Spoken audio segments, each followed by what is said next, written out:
Amém. Que o Senhor seja louvado. Temos motivos de sobra para agradecer ao Senhor. Ele tem nos sustentado, nos guardado, nos guiado. E esse é um momento em que nós temos que nos apegar ainda mais com a palavra do Senhor. E nós temos a esperança da glória que é Jesus Cristo. Eu vou ler uma passagem em 1 Pedro, capítulo 1, versos 3 ao 16, que diz...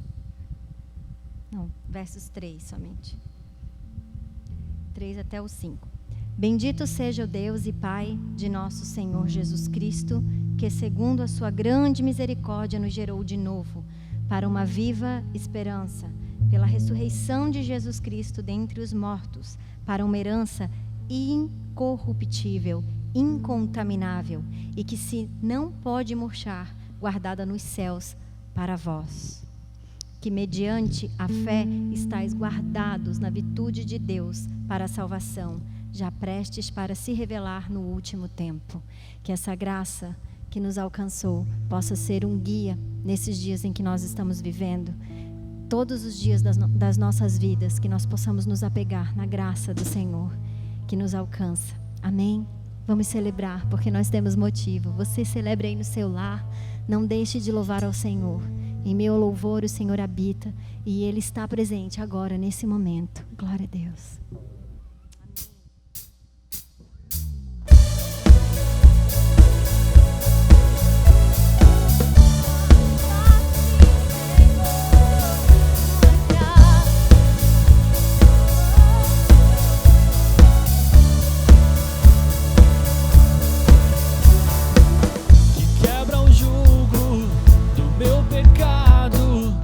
Tão mais forte é o meu amado, o Rei da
Cordeiro de Deus, digno é o Rei que a morte venceu.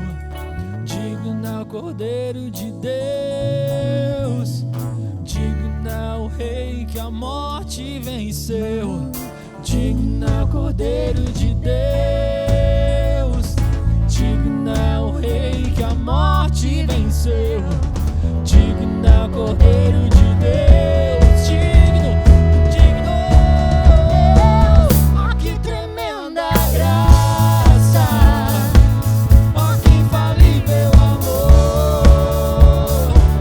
Tomou meu lugar.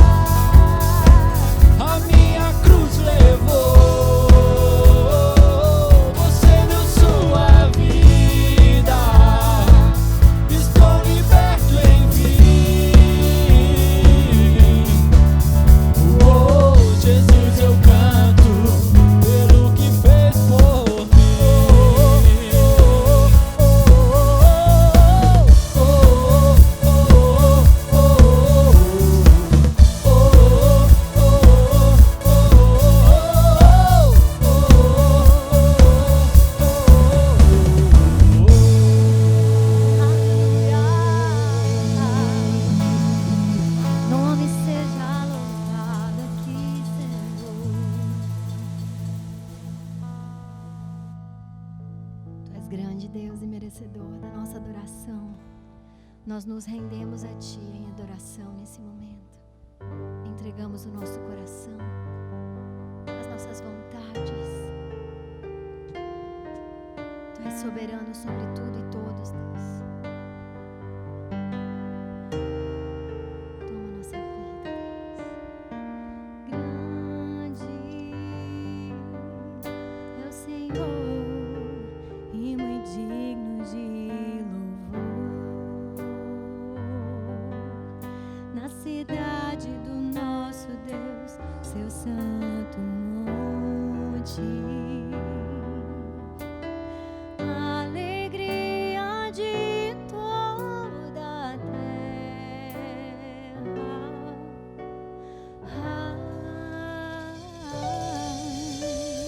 Grande é o Senhor em quem nós temos a vitória e que nos ajuda contra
confiamos em teu infinito amor, pois só tu és o Deus eterno sobre toda a terra.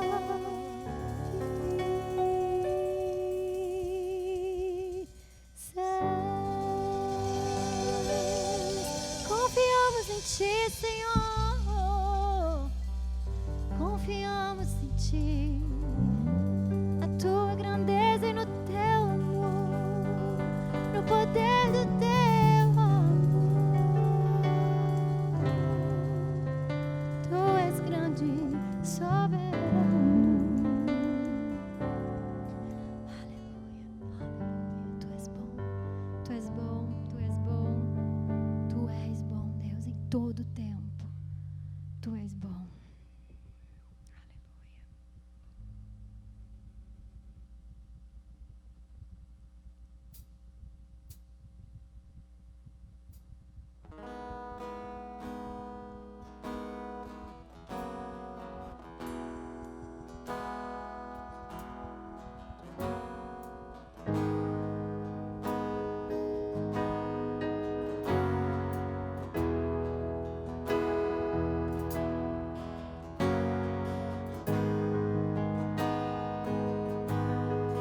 Lindo Jesus,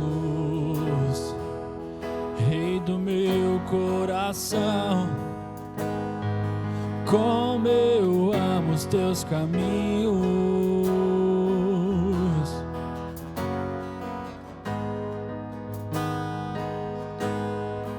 Lindo Jesus, estrela da manhã, eu cantarei a ti. O que posso te dar por tudo que tu és? Você me libertou e me curou. O que posso te dar por tudo que tu és?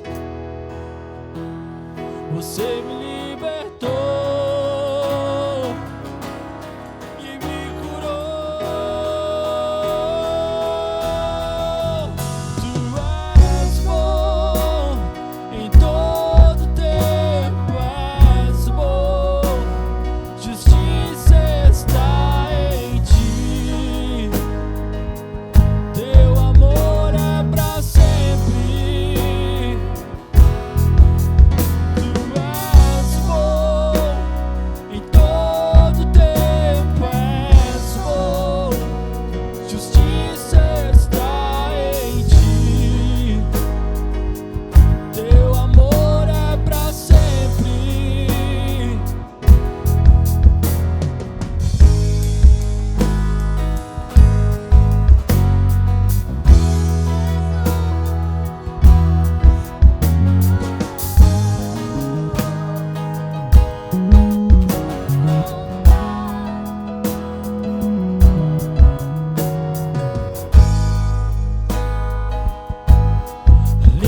posso te dar por tudo que tu és. Você me libertou e me curou. o que Posso te dar por tudo que tu és. Você me libertou e me curou. Tu és bom, em todo tempo és bom. Justiça está em ti. Teu amor é pra sempre. Tu és bom, em todo tempo és bom. Justiça está em ti. Teu amor é pra sempre.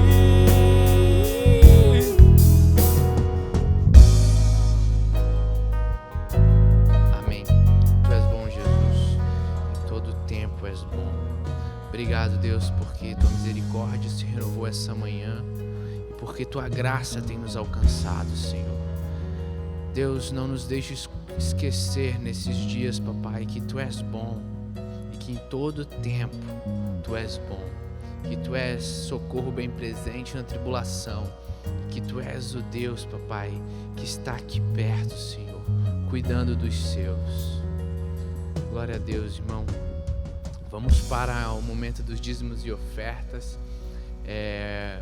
Você que está em casa assistindo, você pode contribuir através da conta, na nossa conta no Bradesco, e você também pode vir aqui. A gente está com a secretaria aberta e quarta-feira nós estamos tendo já o nosso culto de oração. Então você pode, já está acostumado, já estamos há algum tempo assim, e nesses tempos eu tenho visto a mão de Deus. É muito bom ver homens e mulheres fiéis, é muito bom ver pessoas que, como diz as Escrituras, estão sendo fiel no pouco e Deus honrando e colocando sobre muito. Eu encorajo você a ser generoso, não simplesmente com dízimos e oferta, porque isso eu sei que você já entendeu, mas ser generoso com aquele que está do seu lado, ser generoso com aquela pessoa que está precisando.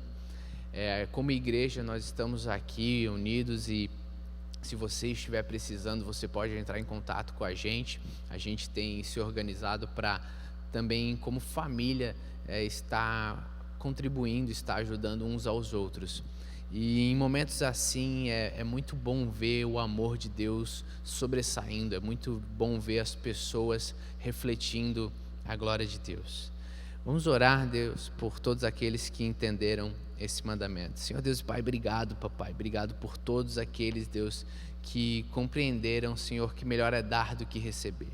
Oramos pela vida de cada um, Deus, que realmente, papai, a semente deles possa multiplicar, papai, e que você possa se alegrar nesses corações, Deus, de pessoas que entenderam a sua ordenança, papai.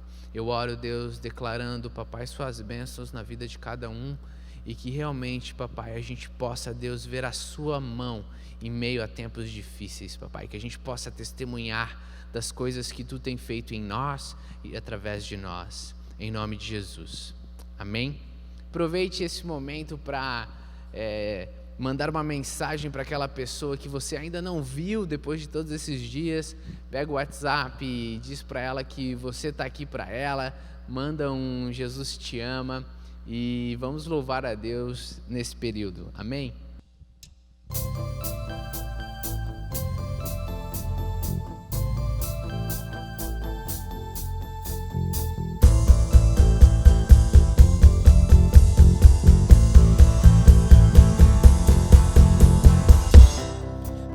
Sua glória foi por amor, foi por amor.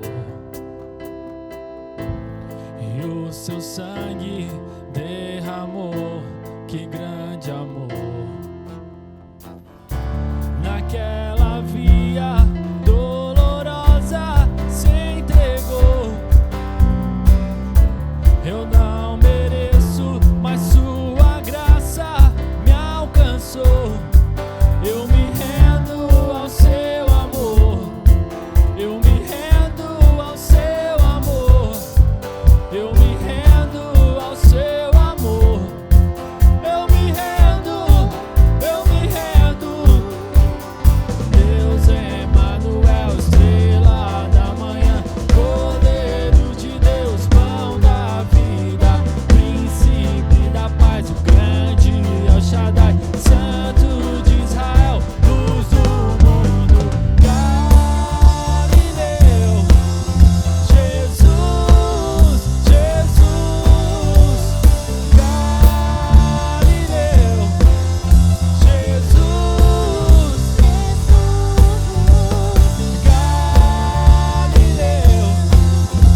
Fique ligado nos avisos da ICCI. Culto de oração, nas quartas-feiras às 20 horas no templo da ICCI. Lembre de vir com máscaras e participe desse momento de oração. No próximo domingo teremos um culto de celebração. Será no nosso sítio, a partir das 9h30 da manhã. Faremos um culto no estacionamento. Ele será nos carros. Dessa maneira, todos estaremos seguros e poderemos celebrar juntos. Faremos ceias e juntos iremos celebrar de maneira bem diferente. Você não pode ficar de fora.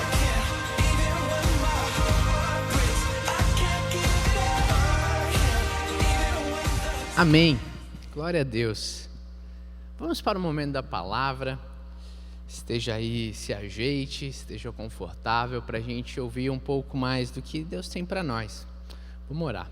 Senhor Deus Pai, obrigado, Deus, porque coube a Ti colocar tesouro precioso em vasos de barro.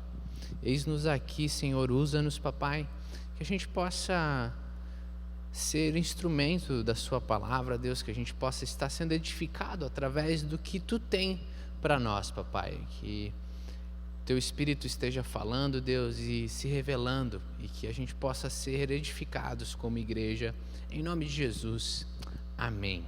Amém.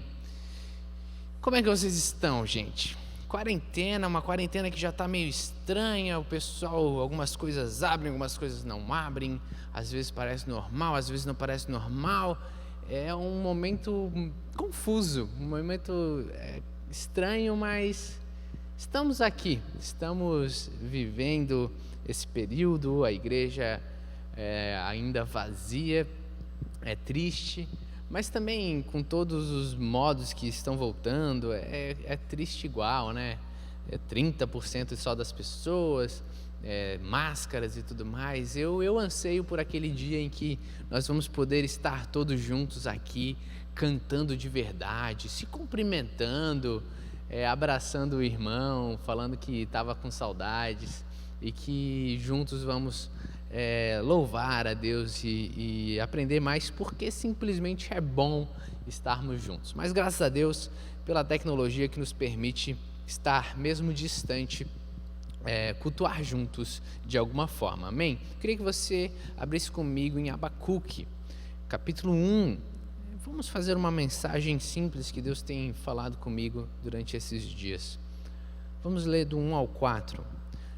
A advertência revelada ao profeta Abacuque.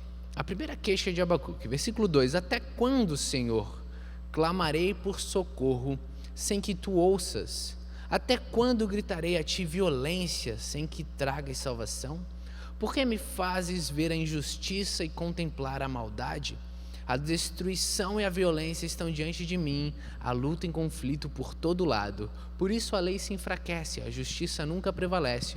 Os ímpios prejudicam os justos e assim a justiça é pervertida. No início do livro do profeta Abacuque, você vê o profeta clamando a Deus e perguntando: Deus, até quando você não vai me escutar? Até quando você não vai responder o meu clamor por socorro? E é um pouco do que a gente vive, e esse livro ele tem sido muito usado recentemente, não só na quarentena, até antes da quarentena.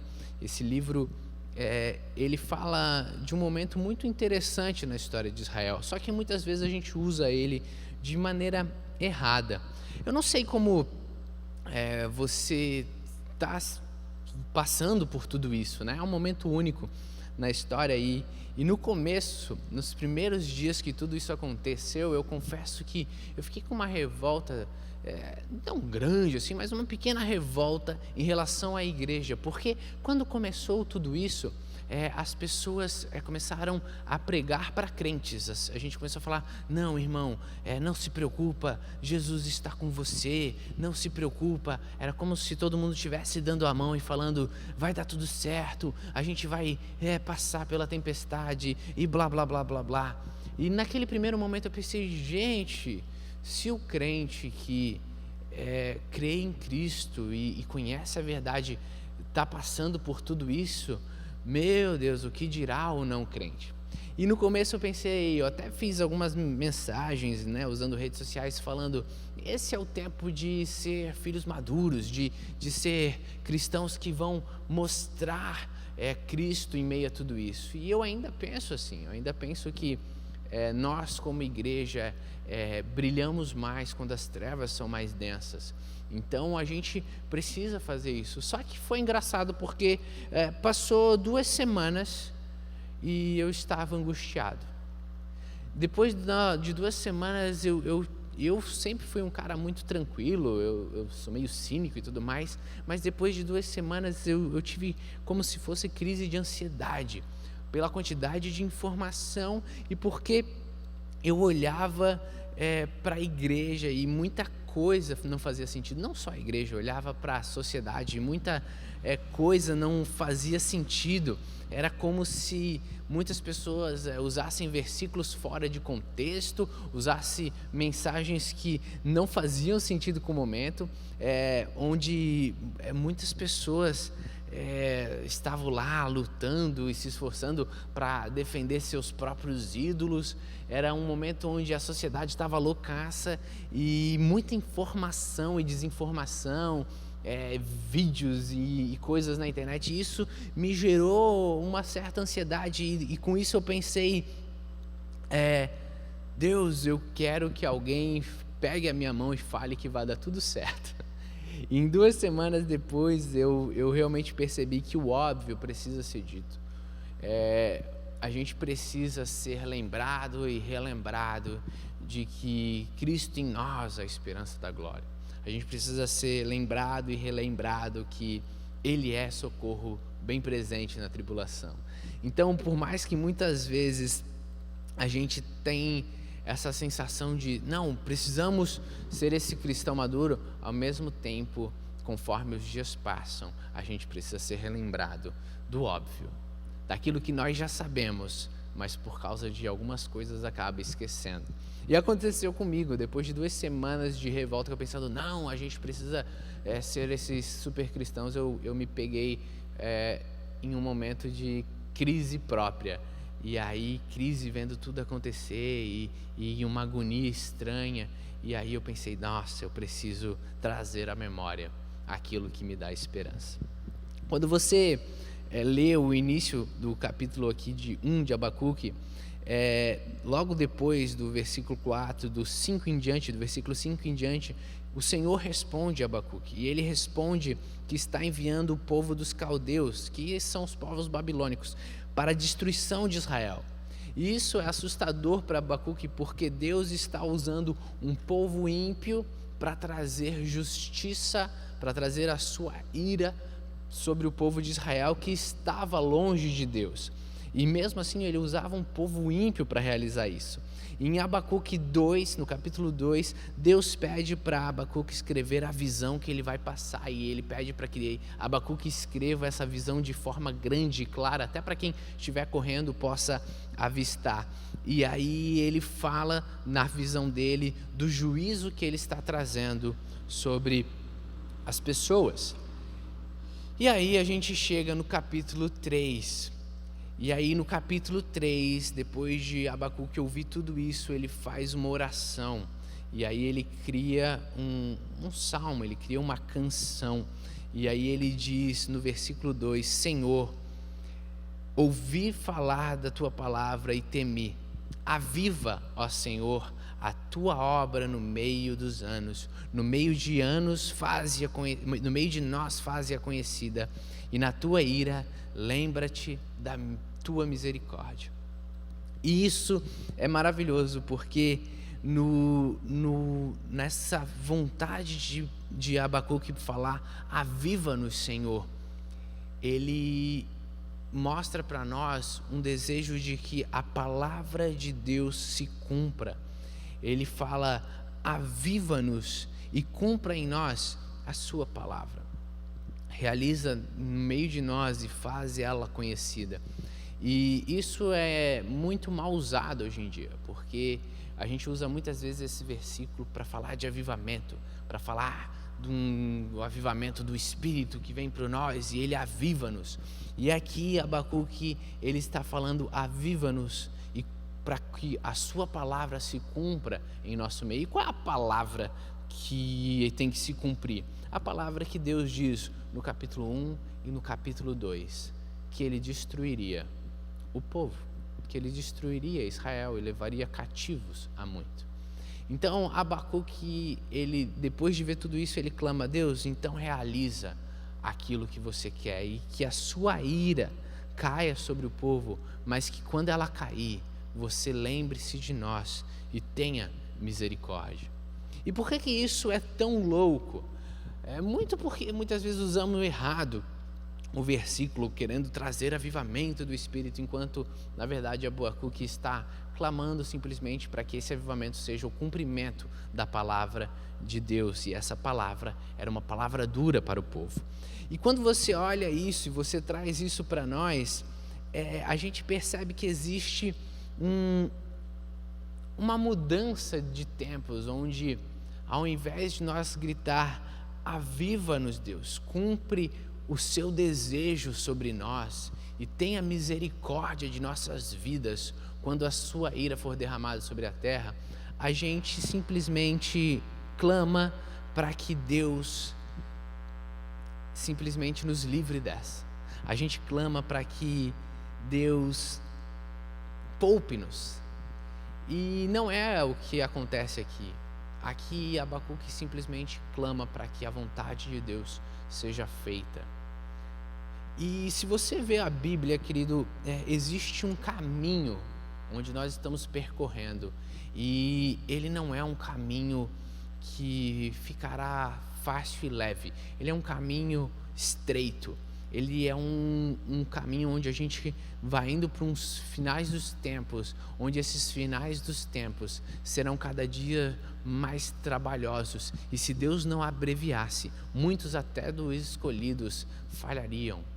Então entenda que existe um caminho que a igreja está fazendo, e ela nesse caminho será cada vez mais pura, cada vez mais forte, cada vez mais poderosa diante de Deus, mas ela caminha por um mundo, por uma época, onde o mundo estará em sofrimento. Em Apocalipse fala que Deus derramará os vasos de ira, e como igreja a gente não pode simplesmente orar para que Deus não derrame os vasos de ira. Não, a gente tem que falar: Deus, cumpra a sua palavra sobre esse mundo, e que quando essa palavra ser cumprida, tenha misericórdia de nós. Você entende que no meio dessa crise existiu um levante evangelical que clamava para que Deus nos livrasse. E eu entendo, existe um desespero das pessoas porque a gente vive tempos difíceis, mas quando você olha a Bíblia, e quando você olha a posição da igreja, a igreja não clama para que Deus livre ela do porvir. Ela simplesmente clama: Deus, a gente está aqui, tenha misericórdia de nós, mas faça cumprir o seu desejo, faça cumprir a sua palavra. E quando você olha, muitas vezes a igreja, ou nós, vamos falar simplesmente nós, quando você vê pessoas que falam: eu vou guardar o sábado para recarregar as baterias, eu vou na igreja porque ir na igreja me faz tão bem, eu vou ajudar os pobres porque a sensação de ajudar os pobres é tão gratificante, eu vou orar porque quando eu oro isso me traz uma paz, e eu vou jejuar para que Deus me livre das coisas ruins. Se você pega esses desejos, você vai encontrar uma pessoa que está cultuando um Deus que é ela mesma. Pessoas que se movem de forma religiosa. Eu oro porque me traz paz. Eu vou na igreja porque me traz aconchego. Eu jejuo para que Deus me livre de algo. Pessoas que simplesmente se movem ao seu próprio desejo. Você entende que muitas vezes é o que a gente faz? A gente se junta para jejuar agora, para que Deus nos livre, porque agora a situação está difícil. Enquanto quando você olha Jesus, ele ressignifica o jejum.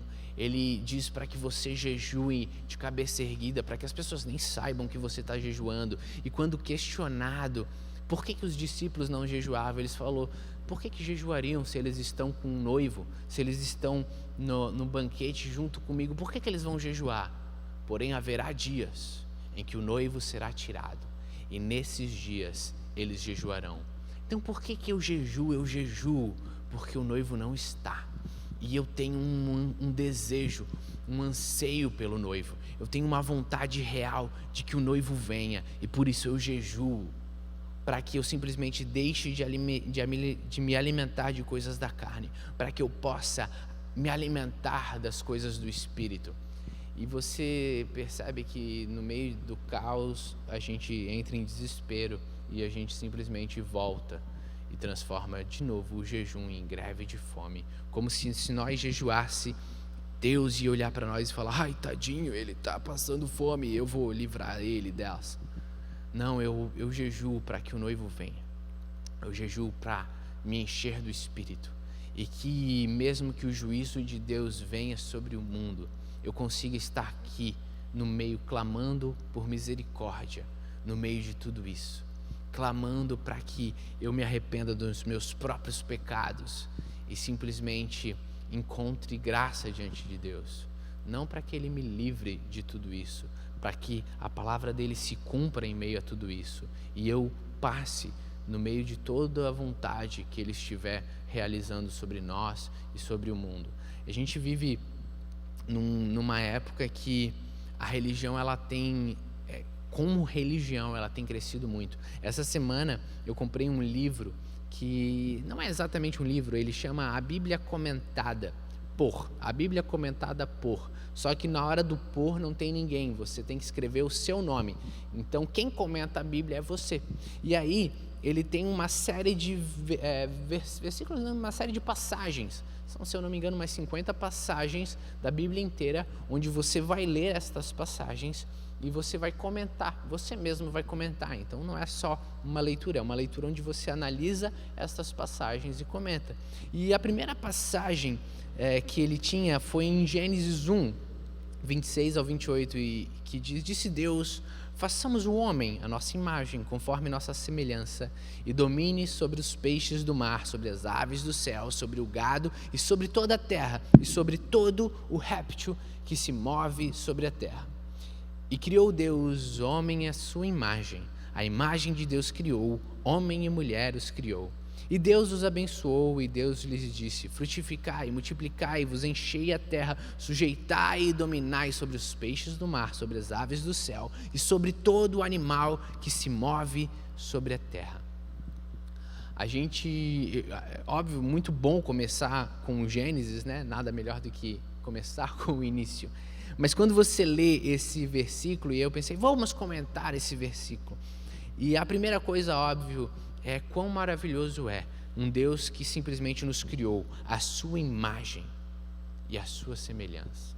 Diferente de tudo na criação, como o salmista fala, nos fizestes um pouco menor que o próprio Deus.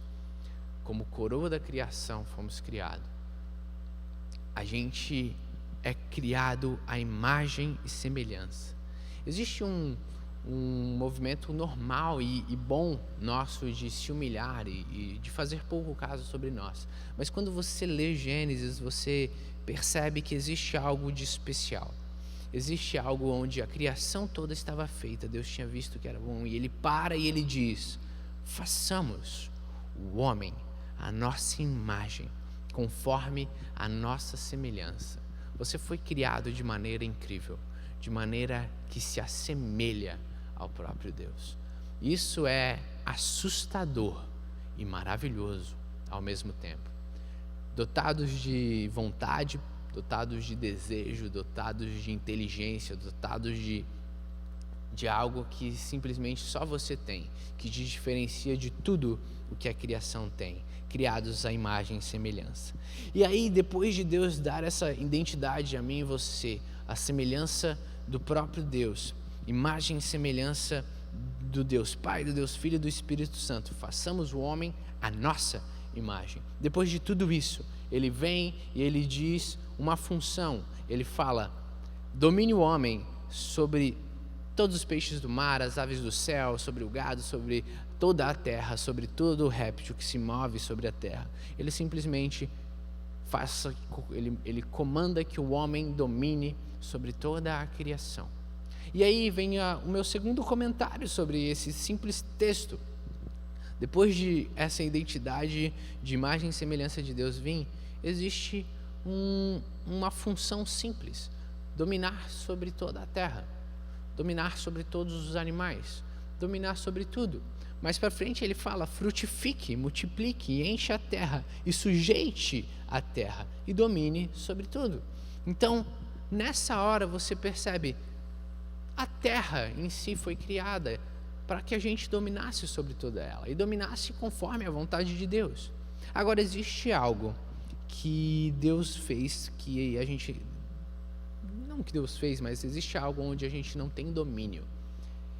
E a gente não tem domínio sobre o próprio Deus. E esse é um dos nossos maiores problemas. A gente, depois da queda, a gente não consegue não dominar nem mais a própria natureza, mas a gente tem um desejo constante de colocar Deus sobre nosso domínio. Você foi criado para dominar sobre toda essa criação, mas o desejo que nos mexe é dominar o próprio Deus. E você vê que existe essa vontade de colocar Deus sobre a nossa própria vontade. Existe esse anseio de estar no controle de tudo e de tudo. E o mais assustador num momento como crise como esse, o quão fora de controle nós estamos. Nós não temos controle de absolutamente nada. E quando você olha os próprios mandamentos, você percebe que existe esse desejo de Deus de nos lembrar de que não somos deuses e de que não controlamos. Quando você vê um mandamento de não faça outros deuses a não ser Deus, a não ser o próprio Deus, você pensa, não sei se você já pensou isso, mas às vezes dá uma sensação de, poxa, né, só Deus, como se Deus de alguma maneira fosse um cara carente, do tipo só Ele e mais nada, é tudo, Deus. E aqui não. Deus não quer que você não faça outros deuses porque ele vai ficar enciumado dos outros deuses simplesmente. Não é essa a questão. A questão é que você não pode fazer outros deuses, porque Deus quer que você se lembre de que você não é Deus. Porque o que são outros deuses, se não ídolos simplesmente criados para satisfazer nossas vontades? No final do dia é o que a gente faz, a gente cria coisas para satisfazer a nossa própria vontade. E quando Deus diz para ele, você não fazer outros deuses além dele, é porque ele está te lembrando de que você não tem esse lugar. E não cabe a você ter esse domínio. E que melhor é você compreender isso para que você esteja sobre o domínio dele. Sabe, muitas vezes a gente tem essas vontades de que Deus seja um Deus nosso, sabe? Um Deus que Ele resolva os nossos problemas, Ele nos tire de toda a crise e a gente simplesmente esquece que Ele é Deus e que Ele tem um propósito que vai muito além do que você imagina. E que esse propósito não se moldará à sua vontade. Você já viu, a gente às vezes, como igreja mesmo, a gente se empolga e a gente começa a orar e a gente começa a fazer todo um mover e tudo mais, e a gente diz, Jesus reina sobre o Brasil. E aí você pensa, será? Não, mas é porque é profético, a gente está, né? Jesus reina sobre o Brasil. Querido, eu não sei o que é o reino para você, mas vamos, não precisa nem pensar tanto. Jesus reina sobre o Brasil, sobre um país de tanta desigualdade, com tantos problemas, Ele reina sobre isso. É um reino dele está acontecendo sobre o Brasil, né? Tantos homens lutando por poder e mais poder, tanta corrupção, tanta desorganização, tantas coisas que não fazem sentido, e aí a gente diz que Jesus reina sobre o Brasil. Sabe, querido, a verdade é que Ele não reina sobre o Brasil. Ele não está reinando sobre o Brasil. Toda a autoridade foi dada a ele nos céus e na terra, porque ele conquistou quando veio aqui. Mas ele não reina aqui. Ele vai reinar. E ele vai vir aqui reinar. E sabe quando isso vai acontecer? Quando os céus rasgarem de leste a oeste. Quando todo olho vê ele vindo num cavalo branco. Quando ele descer sobre essa terra e naquele dia todo o joelho se dobrar. Naquele dia ele vai olhar para todos os governantes do mundo e falar: acabou o tempo de vocês. E ele vai tirar todos das suas posições. Todos os homens que só desejam poder, todos os homens com coração corrupto, todos os homens que se aproveitaram de pessoas fracas, todos esses serão destituídos. E naquele dia ele vai colocar as pessoas que ele deseja sobre cada cidade, sobre cada nação, sobre o Brasil. E naquele dia ele reinará sobre o Brasil. Até lá, nós vamos clamar para que esse dia chegue. E como igreja, a gente vai trabalhar para refletir a glória dele nessa nação, amando as pessoas, levando paz, levando alegria. Mas enquanto esse dia não chegar, não haverá um reino dele sobre essa nação. Existe uma ilusão crente de que a igreja vai crescer e a gente vai converter todo mundo. Querido, a gente já converteu 40 milhões de brasileiros. 40 milhões de brasileiros. É muita gente que é crente. É muita gente ruim. É muita gente que de crente só tem o nome. É muita gente que era melhor que nem fosse crente. É muita gente que nunca nem leu a Bíblia. É muita gente que não faz ideia do que é ser um pequeno Cristo. Não, a igreja não vai triunfar dessa maneira. A igreja vai continuar lutando contra potestades, contra lugares celestiais, onde a gente vai trabalhar com armas do Espírito.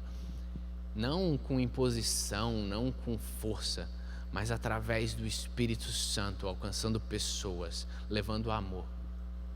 A gente vai continuar lutando até o dia em que ele vir e reinar. Não perca seu tempo criando ladainhas. Clame pela volta dele. Eu tenho falado muito isso. Mais do que clamar pela normalidade, que nunca mais vai acontecer, a gente vai ter que virar um novo normal. A gente estava falando antes sobre emprestar a garrafinha de água para outra pessoa. Talvez nunca mais a gente consiga emprestar direito uma garrafinha de água para outra pessoa. Existirá um novo normal, mas não clame para que as coisas voltem ao normal simplesmente. Isso é só um desejo que a gente quer, mas clame para que ele venha e crie um novo Brasil, e crie um novo mundo, e crie um novo lugar onde as pessoas vão simplesmente ver e ele vai habitar entre nós. Isso clame. Não deseje simplesmente voltar ao normal. O normal é muito pouco para um cristão que anseia pelo noivo. Eu acho que esses momentos de crise têm feito a gente se humilhar. Não sei se tem feito, mas eu diria deveriam fazer a gente se humilhar. Nesses momentos onde a gente está passando por situações tão complexas, a gente tem que se colocar e olhar para nós mesmos. Quão bobos somos, às vezes perdendo a vida por coisas tão inúteis. Eu fico imaginando Deus olhando para nós e falando: caramba, eles ficaram presos num sistema que eles mesmos criaram. E por causa disso agora eles são escravos deles mesmos. Porque simplesmente não entenderam porque eu criei. Porque eles simplesmente não entenderam como viver segundo a vontade dele. Eu fico imaginando Deus olhando assim: caramba, como é que vocês conseguiram chegar onde chegaram desse jeito? Sabe? Eu clamo para esse dia em que ele voltará e colocar em ordem todas as coisas. E durante todos esses momentos de crise eu fiquei já imaginando, Deus, eu quero trazer a memória, mas, sabe, momentos às vezes de angústia, às vezes de tristeza, e eu penso: poxa Deus, eu não quero isso, eu quero alegria, eu quero o seu reino. E aí Deus veio e me mostrou que não, existem tempos e tempos, e existem momentos e momentos que você precisa entender. O próprio Cristo, quando vem aqui e habita entre nós, ele chora. E ele chora em pelo menos 3 momentos. Ele chora diante da morte, diante do luto de Lázaro. E alguns dizem que era um choro porque ele tinha que trazer Lázaro da eternidade. Mas ali você, lendo o texto, você vê que quando ele vê as pessoas chorando, ele se comove. E o luto, naquele momento diante de morte, é muito triste. E ele chora. E outro momento em Hebreus fala que ele clamava e suplicava com um choro. E isso mostra momentos antes da crucificação. E em Lucas 19, mostra Jesus se aproximando de Jerusalém. E ele contemplou a cidade. E ele chorou. E ele disse: se também tu, ao menos neste dia que te é dado, conheceste o que te pode trazer a paz. Mas não, isto está oculto aos teus olhos. Quando ele vê Jerusalém, ele chora, porque ele vê uma cidade que não consegue enxergar o Messias que estava caminhando pelas ruas. Ele vê, olha, se você pudesse pelo menos enxergar. E ele vai ao templo, e lá no templo ele se ira, porque existia toda uma religião que se afastou do desejo dele. E isso fez ele chorar. E por isso eu digo, querido, chorar às vezes, e muitas vezes, faz bem. Às vezes há momentos de tristeza, às vezes você, por um período, olha uma notícia e contempla um mundo em caos, e isso te angustia. Chore, porque isso é o próprio Espírito te mostrando que essa não é a vontade de Deus.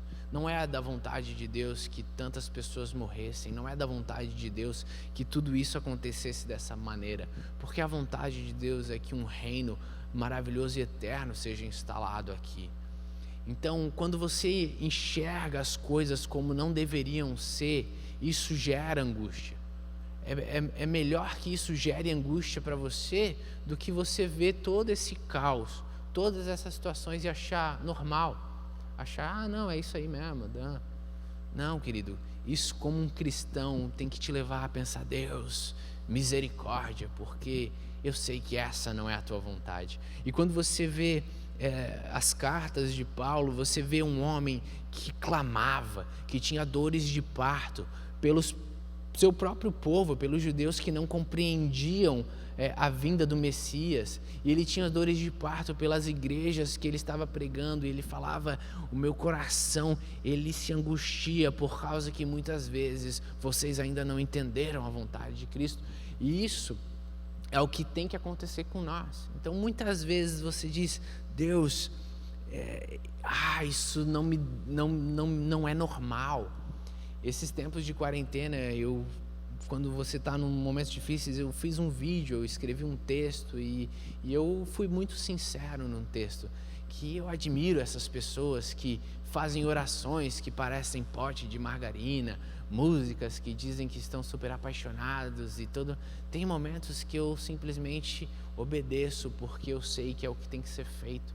Tem momentos que eu simplesmente olho para Deus, com sinceridade, eu não faço a menor ideia do porquê eu tenho que orar que nem um pote de margarina, porque eu simplesmente me rasgo diante de Deus sentindo algo que fala: Deus, está faltando alguma coisa aqui, eu não consigo achar plenitude, eu não consigo ver o sentido de tudo isso aqui, eu quero algo que me complete, me enche, e eu nunca vou achar isso aqui, jamais. E isso é um clamor de uma criatura que está ansiando pelo seu Criador.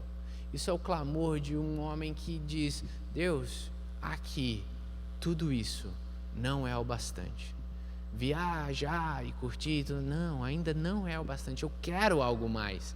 E esse algo mais só vai acontecer quando eu me encontrar com Ele. E esse anseio, querido, é um anseio, quando sincero, é um anseio natural. Quando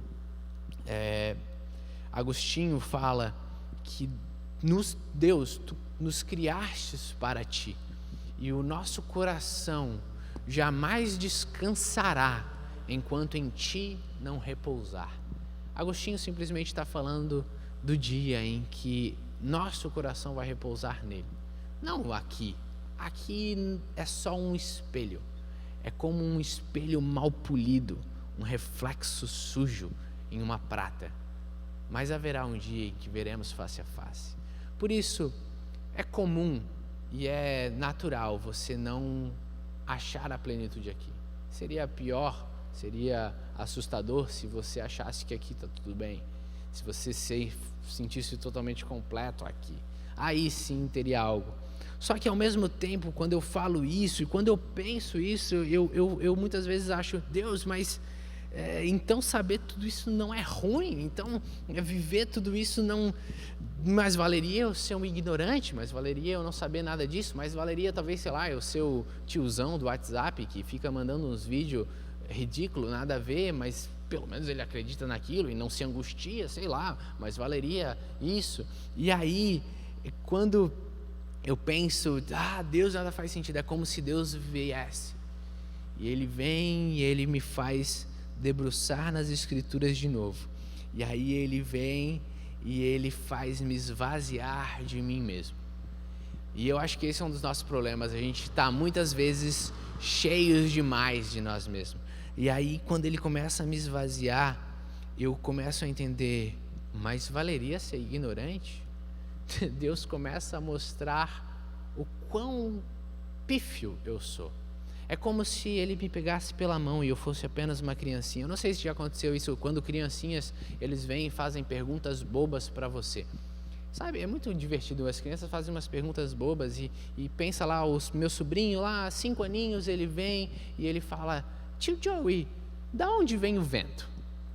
E aí você ri e diz, crianças, né, essas perguntas tão bobas, e aí você pega ele, você vai explicar para ele da onde vem o vento. E aí, quando você vai explicar da onde vem o vento, acontece um problema. Você percebe que você não faz a menor ideia da onde vem o vento. Você não consegue explicar para uma criança de 5 anos da onde vem o vento. Você começa a pensar, não, o vento vem... Eita, da onde vem o vento? E graças a Deus pela tecnologia, você pega o celular, você vai no Google escondidinho, para que ele não perceba, e diz, da onde vem o vento? E aí o Google começa a te mostrar uma série de coisas gigantescas e sistemas de baixa pressão, e ar quente, e correntes e não sei o quê. E aí você percebe que para explicar para o seu sobrinho de 5 anos da onde vem o vento, você teria que estudar meteorologia por 5 anos e depois fazer uma especialização de mais 2 anos para tentar entender de onde vem o vento. E com tudo isso, com toda essa tecnologia que existe hoje, os caras não conseguem acertar todos os dias se amanhã vai dar sol. Porque por alguma razão, no meio da madrugada, o vento resolve mudar de direção. Aí eu me percebo diante de um Deus me segurando pela mão, como se fosse uma pequena criança de 5 anos, bobo, perguntando, Deus, da onde vem o vento? Quando você lê e se debruça a Bíblia, você tem muitas situações incríveis e eu amo o livro de Jó, porque o livro de Jó me faz pensar, me faz bater a cabeça na parede, faz assim, meu Deus, como assim? Como tu joga na cara de Satanás? Como é que você chama Jó? E como é que você faz tudo isso? E no livro de Jó, você vê que Deus pega o Jó e você vai lá e faz todo um processo de Jó. E no final, Jó sofrendo né, pessoas, famílias, filhos morreram e ele perdeu tudo. E aí ele está lá sofrendo e aí ele diz... ele pergunta, Deus, por quê? Por que tudo isso? Por que tudo isso está acontecendo comigo? E aí você lembra no final do livro de Jó, quando Deus explica por que tudo aquilo está acontecendo? Você não lembra? Você sabe por que você não lembra? Talvez você nunca leu o livro de Jó, mas a verdade é que Deus não explica para Jó por que tudo aquilo aconteceu. A única coisa que Deus faz é vir e se revelar a Jó. Ele mostra a sua grandeza. Ele pergunta, Jó, onde é que você estava quando eu criei tudo isso aqui? Onde é que você estava quando eu fiz o Behemoth, o Leviatã? Onde é que você estava quando eu simplesmente acendi o sol? Quem você era quando tudo isso aconteceu? E Jó fica ali olhando Deus revelar para ele. E no final de tudo isso, Jó fala, antes eu te conhecia de ouvir falar, Um homem que temia Deus, só conhecia Deus de ouvir falar. Naquele momento, os olhos de Jó viram a Deus. E é isso que é nós. A gente é pequenos meninos bobos. Então, onde a gente estava quando Deus disse para o vento ir? Onde a gente estava quando Deus acendeu o sol? Onde é que a gente estava quando Deus resolveu criar todas as coisas?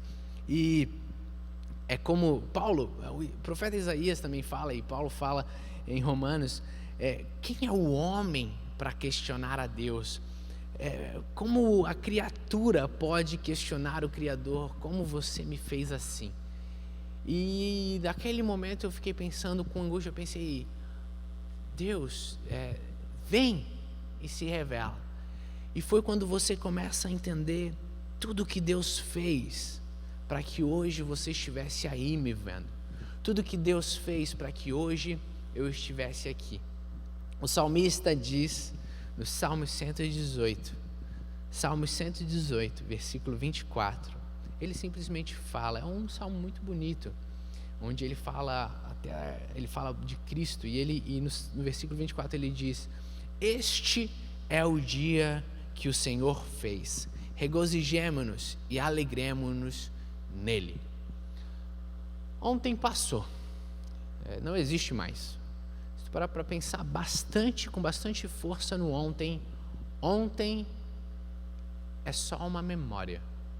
Amanhã talvez nunca exista. Amanhã é uma esperança. Amanhã é uma promessa. Amanhã, com fé, vai existir. E se a gente tiver muita sorte, a misericórdia do Senhor vai se renovar.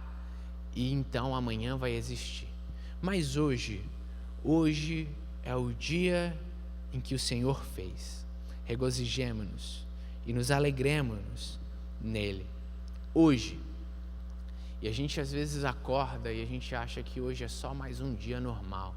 Se você tem ideia do quão não normal é hoje, você tem ideia de tudo que Deus fez para que você vivesse hoje, você tem ideia de que a gente está vivendo numa bola. Sim, não sei se você sabe, a Terra é uma bola azul vista de longe, uma pequena bola num universo gigantesco, numa galáxia enorme, e essa bola está circulando uma outra bola que é muito maior, de fogo, e ela está voando, ela está simplesmente indo a uma velocidade que nada que a gente fez aqui alcança, e ela simplesmente está girando 365 dias para dar uma volta. E você sabia que a posição dessa bola, ela é exata para que eu e você pudéssemos respirar aqui? Você sabia que dentro dessa bola existe um núcleo e existe um manto que giram em velocidades altas para que simplesmente... Você pensa, mas dane-se, por que tem um núcleo, que tem um manto, para que eles giram? Eles giram, e o simples fato de eles girarem lá dentro da Terra cria um negócio que eles chamam de campo eletromagnético. E você pensa, e daí, o que eu tenho a ver com isso? O campo eletromagnético é a única coisa que faz com que você se proteja dos raios solares. Se não fosse o campo eletromagnético, a Terra torraria como um fósforo. E só por causa disso, hoje você pode respirar. A quantidade de coisas infindáveis para que hoje existisse, elas vão muito além do que eu e você pensamos. Pequenos homens e mulheres que não sabem de onde o vento vem. A gente simplesmente vive um dia de hoje e esquece tudo que Deus fez para que essa terra fosse esse lugar maravilhoso, cheio de vida por todo lado, cheio de alegria por todo lado, cheio de lutas por todo lado, cheio de loucuras por todo lado, simplesmente criados para que eu e você pudéssemos viver. Você tem ideia de quão sortudo você é de viver hoje, de viver numa época onde você tem tantas vantagens e facilidades, talvez uma das melhores épocas que essa terra já viveu, mesmo com o coronavírus e tudo mais. Se não fosse essa época, talvez esse vírus estivesse matando milhões de pessoas e milhões de pessoas. Só que simplesmente a gente tem a capacidade de tratar pessoas, a gente tem a capacidade de avisar pessoas. O dia de hoje foi totalmente criado e moldado para mim e para você. E por causa só disso, a gente às vezes pergunta: Deus, se tudo vai fazer sentido só quando você voltar, por que eu estou aqui vivendo hoje e agora? A resposta é simples: você está vivo. Eu estou vivo, a gente está vivo. Então é porque Deus quer que você esteja vivo. É porque Ele tem alguma coisa para você viver essa vida aqui e agora. E o meu grande desejo diante dos céus é esse: é que um dia eu volte, eu veja Deus face a face, e aí Ele fale comigo, diga: servo bom e fiel, e aí Ele olhe para mim, e aí como é que foi? E aí eu simplesmente levante a minha própria vida, entregando para Ele de volta. Porque o que é a vida senão um presente de Deus para mim e para você? E o meu sonho é devolver essa vida para Ele, falando: Deus, eu vivi, eu compartilhei a vida, eu aproveitei a vida, eu vivi a vida que você queria que eu vivesse. Por isso eu não sei se às vezes você está desanimado. Como eu falei, existem dias que chorar é bom, mas o choro dura uma noite, a alegria vem pela manhã.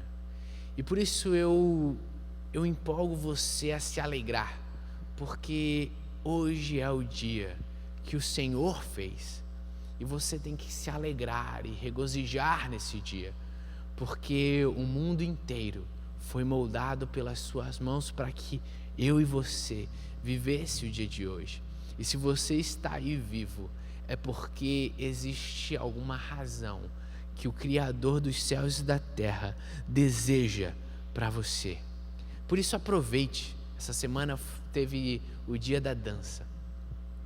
Eu encorajo você a dançar. Não dançar simplesmente porque eu vou dançar para adorar a Deus. Dance adorando a Deus, viva adorando a Deus. Mas dance para mostrar para Deus que você é grato. Dance para mostrar para Deus que você é agradecido por essa dádiva de estar vivo. Dance para mostrar para Deus que você está aproveitando a vida que Ele te deu. Sabe, querido, eu já falei isso aqui uma vez.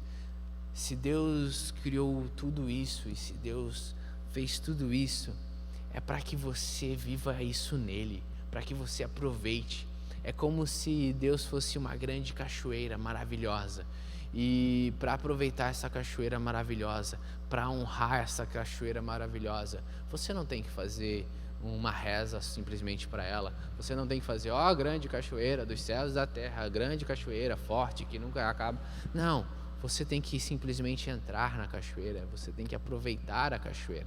Por isso eu digo para você: hoje é o dia que o Senhor fez.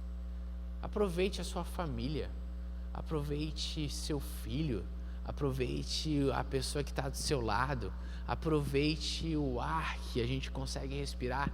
Em tempos de pandemia, a gente consegue respirar tão bem, ainda de graça. Aproveita e seja grato por tudo que Ele tem feito para você. É como eu falei, imagina Deus olhando lá de cima e falando: talvez tudo isso faça eles repensarem todo esse sistema que eles fizeram, que escravizou eles próprios, loucos, trabalhando para que a gente conseguisse comprar o nosso próximo carro. A Bíblia diz: tende o que comer e o que vestir, estejai vós contente. Não é absurdo? Não parece até irônico? Você tem o que comer, o que vestir e está contente. Para, né? Eu quero tanto mais. Não, é simplesmente isso que a Bíblia te ensina. Tens o que comer, tu tens o que vestir? Tenho. Então se alegra, mano. Então curte a vida. Eu encorajo você assim, no primeiro momento que for possível essa pandemia acabar, você pega o carro, coloque as pessoas que você ama dentro e conheça Santa Catarina. Sabe, quantas a vida tem simplesmente esvaído nos nossos dedos. O quanto a vida tem simplesmente passado porque a gente não tem aproveitado a grande dádiva que é ela, que Deus te deu. E eu encorajo você a compartilhar essa vida. Não viva de forma egoísta.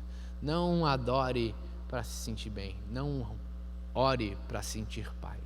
Compartilhe a vida que Deus te deu. Que você possa olhar para Deus e falar: Deus, você me deu essa vida e eu vou usar ela para que o seu nome seja glorificado de todas as maneiras. Não perca tempo defendendo pessoas com unhas e dentes, pequenos ídolos que criamos nessa terra. Perca tempo defendendo a verdade, que é Cristo. Perca tempo clamando para que Ele venha. Perca tempo dizendo para as pessoas que existe algo muito mais além do que essa vida só aqui. Pega essa vida toda e diz: eu só estou nos primeiros centímetros de uma eternidade. De uma eternidade que eu vou regozijar aos pés de Cristo. Sabe, às vezes a gente fica desanimado em alguns momentos, a gente às vezes tem as nossas próprias crises, e eu digo: glória a Deus, nada é definitivo. Tenha as suas crises, chore, não seja aquela pessoa babacoide que diz: não, Jesus não te chamou para ficar triste. Não, querido, tem momentos que você vai ficar triste mesmo, e aí fique triste, coma chocolate, beba um vinho, assista TV, durma, mas depois disso, lembre que existe um dia, e esse dia é hoje, e esse dia o Senhor fez. Se alegre, se regozije nesse dia. Não ouse viver uma vida, uma dádiva maravilhosa que Deus te deu, menos do que Ele tem para você. Viva tudo aquilo que Ele sonhou. Chegue diante dos céus um dia falando: ó Deus, eu vivi isso aqui, foi o que deu para fazer, eu percebi que não valia a pena perder a vida por dinheiro, eu percebi que não valia a pena não ver meus filhos crescer só para ter uma casa melhor e um carro maior, eu percebi que eu ganhei uma vida para compartilhar com as pessoas que Tu colocou ao meu redor. E compartilhar esse amor é mostrar Cristo, é levar as pessoas mais perto dele. Em momentos assim, compartilhe. Em momentos assim, compartilhe a própria vida. Escute, ame, perdoe. É o maravilhoso. O que é o perdão, senão a vitória do futuro sobre o passado, sabe? Deixa as coisas para trás, perdoe e siga em frente, porque existem dias maravilhosos à frente. Daqui a algum tempo a gente vai olhar para trás e lembrar de todos esses dias, que a gente lembre o quanto a gente aprendeu, que assim como Jó, que passou por todas aquelas loucuras que nem se comparam com o que eu e você estamos passando, que a gente lembre daqueles dias, desses dias, como dias em que a gente viu Deus, em que a gente viu a bondade, em que nossas organizações foram colocadas em xeques e a gente se derramou diante de um Deus que é paz, que é alegria, que é justiça. No final do livro de Abacuque, os versículos mais lindos da Bíblia, ele diz: porque ainda que a figueira não floresça, nem haja fruto na vide, ainda que decepcione o produto da oliveira e os campos não produzam mantimento, ainda que as ovelhas da malhada sejam arrebatadas e nos currais não haja gato, todavia eu me alegrarei no Senhor e exultarei no Deus da minha salvação. Amém? Que Deus venha, que traga juízo sobre o mundo, que os vasos de ira dele sejam derramados. Eu oro não para que Deus nos livre do que há por vir, eu oro para que Deus simplesmente cumpra a sua palavra, que cada dia que passe a gente se aproxime da vinda dele, e que no meio de tudo isso ele tenha misericórdia de nós, que no meio de tudo isso eu me humilhe diante dele, lembrando que ainda que eu não ganhe nada, ainda que a figueira não floresça, ainda que não tenha frutos, ainda que não haja gado, ainda que nada disso aconteça, eu ainda me alegre no Senhor e que eu exulte no Deus da minha salvação. Amém? Ore comigo. Senhor Deus e Pai, maravilhoso é o seu nome. Senhor Deus e Pai, eu me alegro em Ti. Senhor Deus e Pai, eu quero simplesmente me esvaziar de mim mesmo. E com muita humildade, Deus, porque eu não sou ninguém, mas eu simplesmente quero perder esses pensamentos inúteis da minha cabeça. Eu não quero perder a minha própria vida, Deus, com coisas que não fazem o menor sentido. Eu não quero perder a minha própria vida, Deus, aqui, discutindo coisas tolas e bobas, como se de alguma coisa eu soubesse, Deus.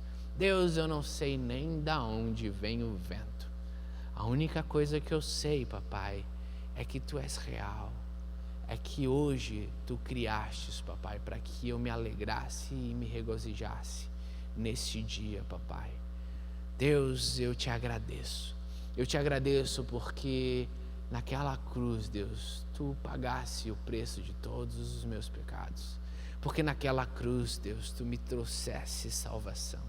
Eu te agradeço, Deus, porque em ti eu tenho vida e vida em abundância.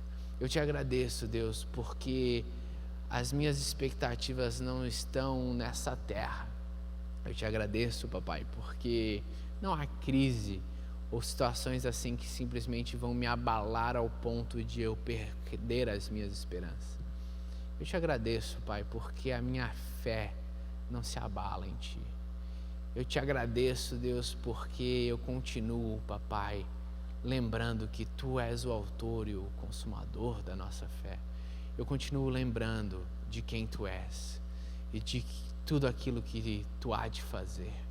Eu te agradeço, papai, porque tudo isso vai passar e eu vou olhar para trás lembrando que mesmo em tempos difíceis tu estavas perto, tu estavas comigo. Deus, encha-me da sua coragem, papai, que diferente de Jó, Deus, eu não tenha medo de que coisas me aconteçam. Eu simplesmente tenha a certeza de que tu me guardas e de que tu estás comigo. Eu oro, Deus, para que a tua coragem me encha, Deus, e que assim que nós sair disso, eu lembre, papai, de que quão maravilhoso é a vida, essa dádiva que tu nos deu. Que eu lembre, papai, de compartilhar ela com as pessoas que eu amo. Que eu lembre, papai, de usufruir de tudo que tu colocou à minha disposição. Que eu lembre, papai, de glorificar o teu nome através dela. Que eu lembre, papai, de refletir a sua glória. E que eu lembre, Deus, que acima de tudo e de todos está você, papai, vindo, Deus. Vindo em direção à sua noiva amada, papai. E como noiva, Deus, eu clamo, Maranata, ora vem, Senhor Jesus. Em nome de Jesus. Amém.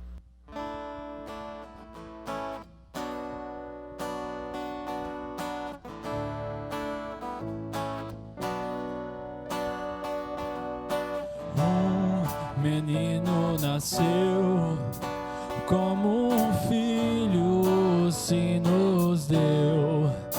Ele é o próprio Deus que vive em mim. Debaixo de tuas asas eu me escondi. E o seu nome é maravilhoso. Glória ao príncipe da paz.